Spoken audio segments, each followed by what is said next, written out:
एक normal case नहीं है। जैसे ही आप लोग सारी चीज सुनोगे तो आपका दिल दहल जाएगा। आप लोग भी सोचोगे कि कैसे कोई इंसान 3 साल की लड़की के साथ ये सारी चीज कर सकता है।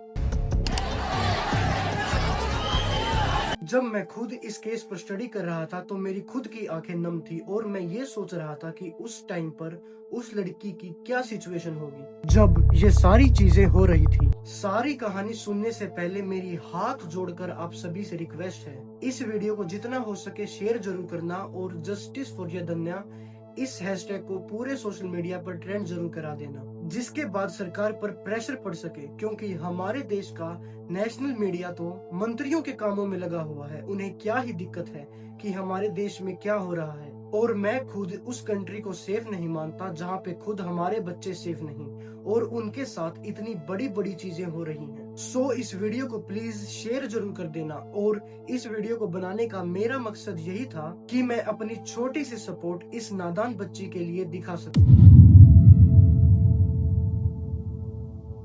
यदन्या मासूम सी बच्ची, छोटी सी बच्ची जिसको पैदा हुए कुछ ही साल हुए थे। सारा दिन वो अपनी माँ के साथ खेलती, कभी कभार आंगन में जाती और कभी कभार अकेली खेलती। इसी के साथ शाम को एक ऐसा टाइम भी आता जब कभी कभार वो अपने पड़ोस के बच्चे के साथ खेलने भी जाती। रोजाना की तरह एक ऐसा ही दिन बीत रहा था, लेकिन उसकी माँ को क्या पता था कि उसकी बच्ची जो कि रोजाना की तरह अपने पड़ोस के बच्चों के साथ खेलने गई है, वो आज वापस नहीं आएगी। यदन्या की फैमिली बिल्कुल सिंपल फैमिली थी। उसके माता और पिता दोनों सिंपल थे। उसके फादर नौकरी पर जाते और उसकी माँ हाउसवाइफ थी। यदन्या सिर्फ एक बेटी नहीं बल्कि एक रोशनी का माध्यम थी, जिसके लिए उसकी फैमिली काम कर रही थी। पर 13 नवंबर का ये दिन इस फैमिली के लिए नॉर्मल नहीं रहता। ये दिन एक ऐसी काली रात में तब्दील हो जाता है जिसके बाद ये फैमिली तबाह हो जाती है। सारी चीजें नॉर्मल चल रही थी। सुबह फादर काम पर जाते हैं और यदन्या अपनी माँ के साथ खेलती हुई पड़ोस में चली जाती है और इसी जगह पर उसके साथ कुछ और बच्चे भी खेल रहे थे। माँ को लगा कि यदन्या अभी भी वहाँ पर होगी, लेकिन ज्यादा टाइम बीतने के बाद जब यदन्या वापस नहीं आती तो उसकी माँ उसे आस पड़ोस में ढूंढना शुरू कर देती है। सबसे पहले घर और आंगन में देखा, दूसरी बार आस पड़ोस में जाकर देखा और तीसरी बार जब वो पड़ोस में गई तो उसकी अपनी लड़की नहीं मिलती। जिसके बाद सारे गांव के अंदर ये चीज फैल जाती है कि यदन्या नहीं मिल रही। तो बाद में सभी लोग मिलकर यदन्या को ढूंढना शुरू कर देते हैं। जिसके बाद इस केस का सबसे बड़ा मास्टरमाइंड भी भोली सी शक्ल बनाकर उस लड़की को ढूंढने में लगा हुआ था। पहले तो किसी को शक भी नहीं होता कि जो इंसान उसको ढूंढने में लगा हुआ है उसी ने उसके साथ कुछ गलत चीज कर दी है। बूढ़े, बच्चे, औरतें सभी मिलकर यदन्या को आसपास की जगहों पर ढूंढ रहे थे, पर सारे दिन ढूंढने के बाद किसी को भी यदन्या नहीं मिली। फादर भी घर पर वापस आ जाते हैं और ढूंढना शुरू कर देते हैं। एक साइड जहाँ पर पूरा गांव हिला हुआ था और एक साइड उस फैमिली के मदर और फादर जिनकी लड़की उन्हें नहीं मिल रही थी। आप सोच सकते हैं कि उस गांव में उस टाइम पर कैसा माहौल होगा। अब तक भी सभी को यही लग रहा था कि यदन्या शायद वैसे ही गायब है, वो थोड़े टाइम में हमें मिल जाएगी।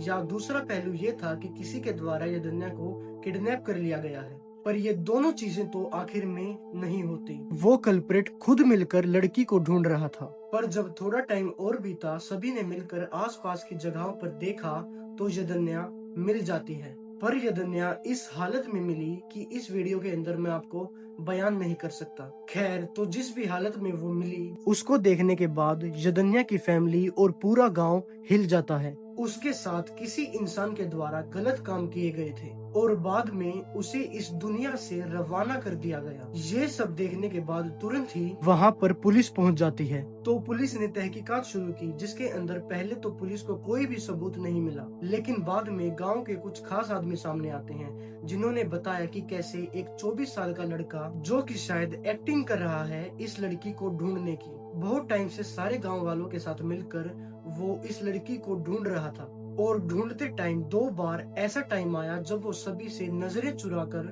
दीवार के पास जाकर कुछ देख रहा था। पर यह दीवार वही दीवार थी जिसके पीछे यदन्या मिली। यह चीज सुनकर पुलिस तुरंत ही 24 साल के विजय संजय खेनार को पकड़ लेती है। पकड़ने के बाद उसके टेस्ट किए जाते हैं और इसके अंदर सारी चीजें उस लड़की के साथ मैच कर रही थी जो भी उसके साथ किया गया था। अब पुलिस और सभी लोग ये बात जान चुके थे कि उसी इंसान ने उस लड़की के साथ ये सब कुछ किया है। पर अब भी सभी लोग हैरान थे कि क्यों उसी गांव का लड़का उस लड़की के साथ ऐसा काम करेगा। तो बाद में पता चलता है कि करीब 1 मंथ पहले इस लड़के का झगड़ा लड़की के फादर के साथ हो गया था। उसी बात का बदला लेने के लिए वो उस लड़की के साथ ये गंदा काम करता है, जिसके बाद सेक्शन 66 और 102 के तहत इस लड़के को अरेस्ट किया गया। डीएनए मैच होने के बाद आगे कार्रवाई शुरू हो जाती है। लेकिन माल गांव के अंदर आज भी हजारों लोग मिलकर रोड पर प्रोटेस्ट कर रहे हैं और सभी की यही डिमांड है